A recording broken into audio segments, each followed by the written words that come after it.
rero icyo gihe nibwo byari binkomereye kumenyera societe iri hanze nanjye kwanga kuvugwa kumva nyine ko nashaka ko kwiyumvamo umuntu ambwira ikintu kibi se turi mubi se urasa se kugenda abantu bose bakureba se ibyo byose ngiye byatumaga nanjye nabiciyemo naciye mu icyo gihe cyo kugira ibyo pfunwe ryo kumva ko nagomba kujya mu bandi.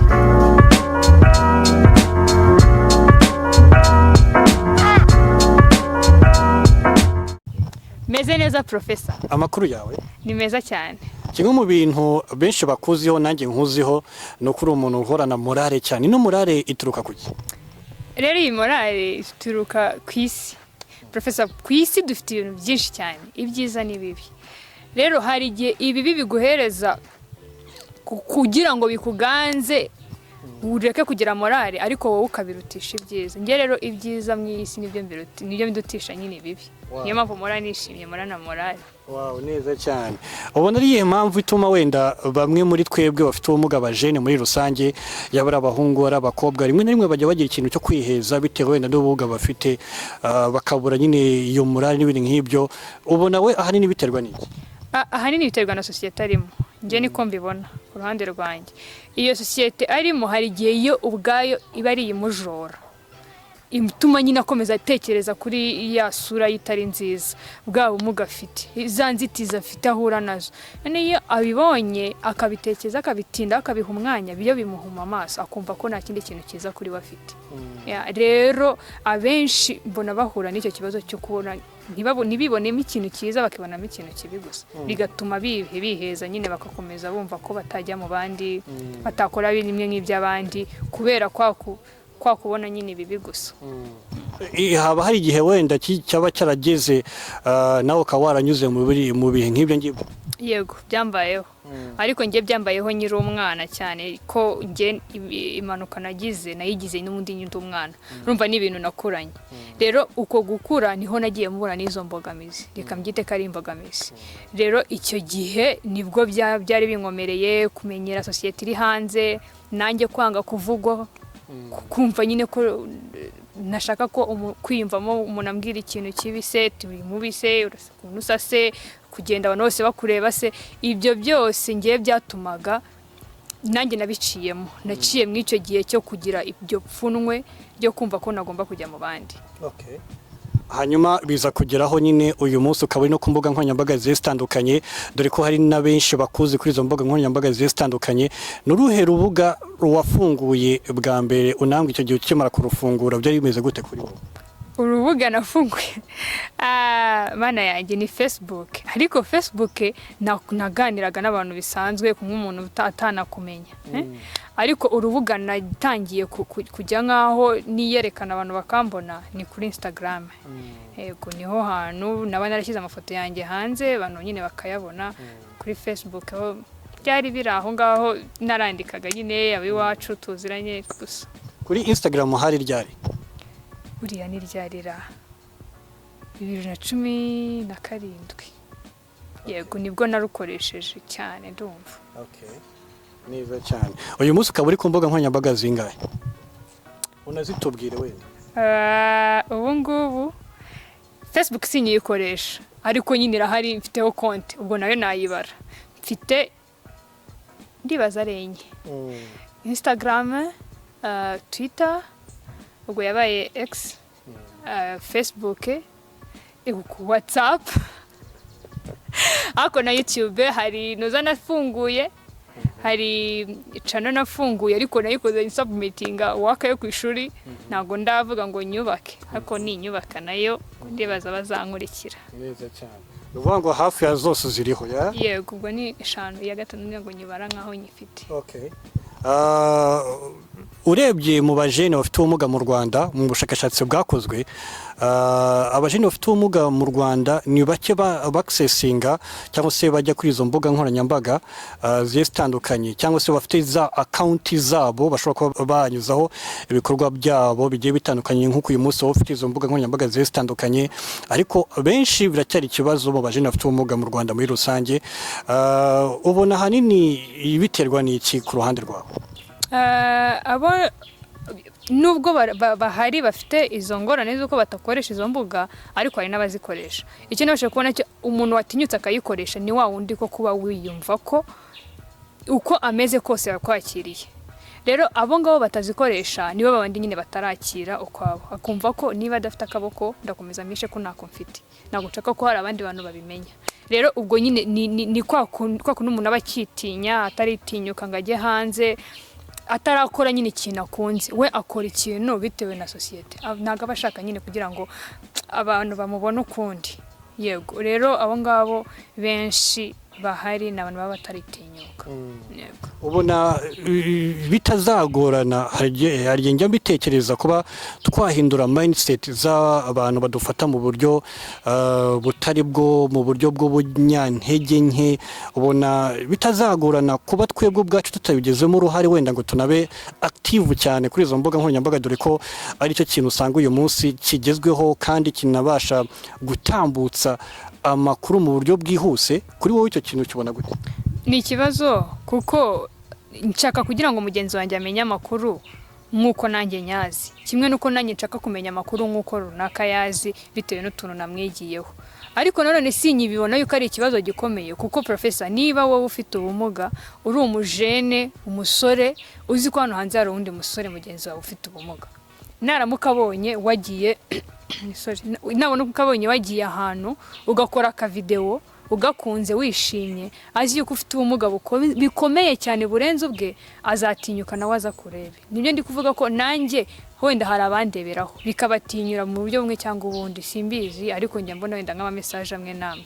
Biriya rero mu gihe umwe yabibonye, babiri babibonye, batatu babibonye, nawe akagenda agahindura abandi gutyo gutyo, ni mpamya nashidikanya ko mu myaka iri imbere abantu bafite ubumuga cyangwa se abajene bafite ubumuga icyo gihe byanga kunze nabo bazaba barakuze, bazaba baratinyutse, babone ko isi yo hanze siko ikimeze, nagari yasi ikibaheza, nagari yasi idakeneye kubabona iterambere, itakeneye kubabo itababona ngo ivuge abantu nta kintu bamara muri sosiyete nyarwanda. Rero mpamya nashidikanya ko igihe kiri imbere bizari byiza, kuko abana bafite ubumuga cyangwa se abajene bafite ubumuga bose nabo bazaba baratinyutse, bafatiye mbere mu gukora ibintu bibashimisha, mu gukora ibintu bishobora gufasha n'abandi n'indi generation ifite ubumuga.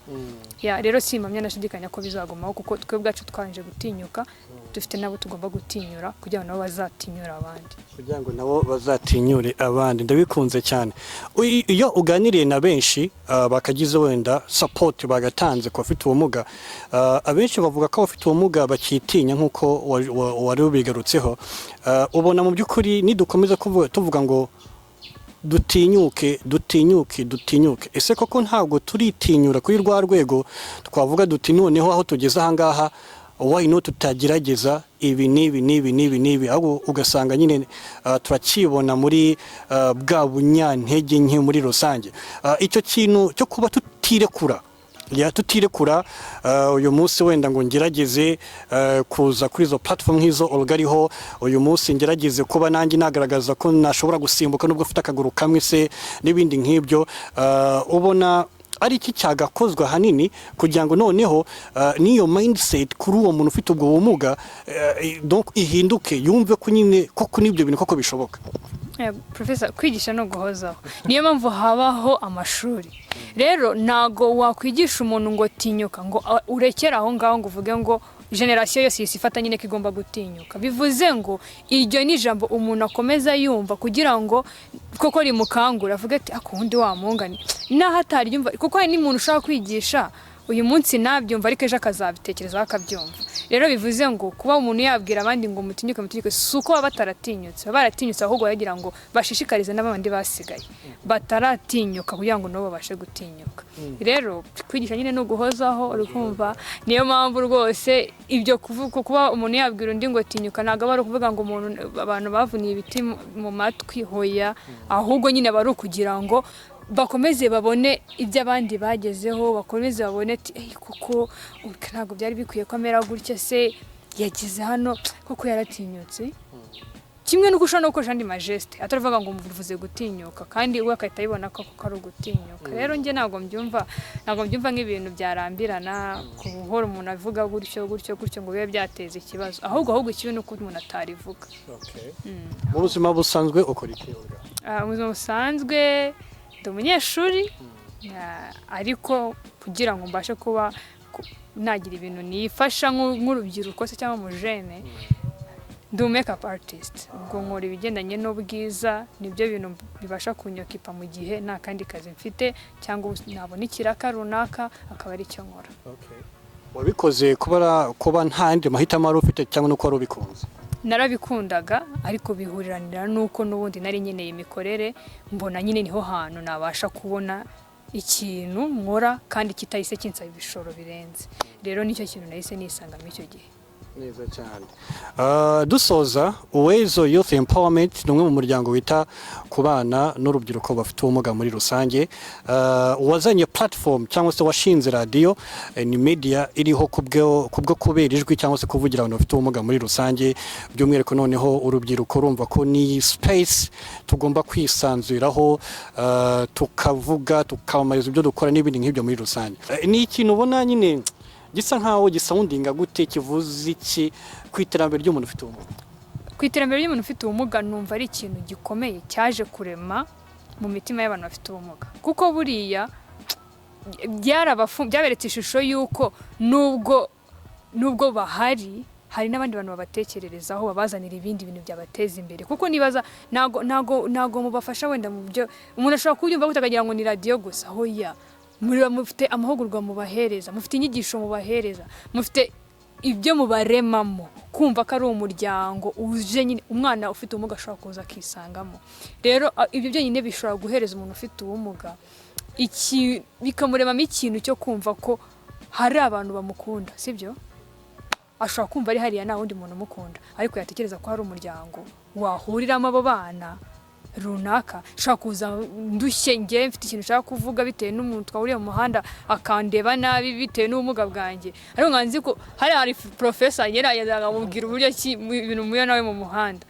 Rero kumva ko hari umuryango waje kureberera abantu bafite ubumuga, sibyo? Waje kubateza imbere mu myigire bitandukanye ibyo ari byo byose aba ari ikintu gishobora guteza imbere umuntu wese ufite ubumuga. Niyo mpamvu rero uyu muryango rwose ni mwiza, ngenda gukunda. 10 ku 10. 10 ku 10. Haya ni sinzi ukuntu babigenza batamvuga nabi gusa ngo ni 10 out of 10. 10 out of 10. Yeah. Okay, neza cyane. Hanyuma niki ugira inama cyose ni yihe message yawe wenda uyihariye wagize kuba ari kutureba kano kanya bakunda of course ibikorwa bya Uwezo, bakunda ibikorwa bya OLGA, hari wenda bakubonye bwa mbere, hari nabandi bari basanzwe wenda bakubona, kugira ngo turusheho kugenda twubakaniramo ubushobozi nk'abajene bafite ubumuga bari gutekereza cyateza imbere u Rwanda n'abanyarwanda muri rusange. Inama nahereza urubyiruko rufite ubumuga ni rugane Uwezo, ruze rubasura rube ibikorwa mufite, harimo byanga bikunze ibizabagirira akamaro. Ikindi we rubyiruko ufite ubumuga wikumva ko ubumuga bwaguheranye, sibyo? Tinyuka kuko urashoboye. Umuntu wese ufite ubumuga nawe yagira ikintu akora. Ushobora kuba utakora wenda utaterura iby'imbaraga, ariko mu mutwe wawe ushobora kugira akantu ufasha mugenzi wawe. Rero ibi bintu bishobora guhereza icyizere cy'uko ufite byinshi wahindura muri society, harimo uko kwerekana koko abantu bafite ubumuga dushoboye. Rero tinyuka, urashoboye. Wa mungane ya kiganiro cya Evelyn tinyuka, urashoboye. Umuntu ufite ubumuga tinyuka, urashoboye. Tinyuka urashoboye. Nawe uratinyutse kandi urashoboye. Cyane ndanashoboye. Okay, neza cyane. Reka dushimire cyane wakoze. Urakoze cyane professor. Yes, uwo rero yari OLGA Akingeneye, umukobwa ufite confidence, umukobwa ugira icyizere. Ndamukunda cyane, nkunda iyo turi kuganira nawe. Nekeza ko nawe wamukunze cyane mu by'ukuri ku kiganiro cyiza tugiranye muri rusange. Everything you need to know about inclusion ni twebwe Uwezo Youth Empowerment yigushiyeho na media nk'iyi ngiyi ariyo Uwezo TV official. Of course tunafite na radio ariyo uwezoradio.com. by'umwihariko nanone turi kuri Instagram, Facebook, Twitter, X ndetse no kuri TikTok kuri ayo mazina dufunguye kuri Uwezo Radio. Ratubona neza cyane.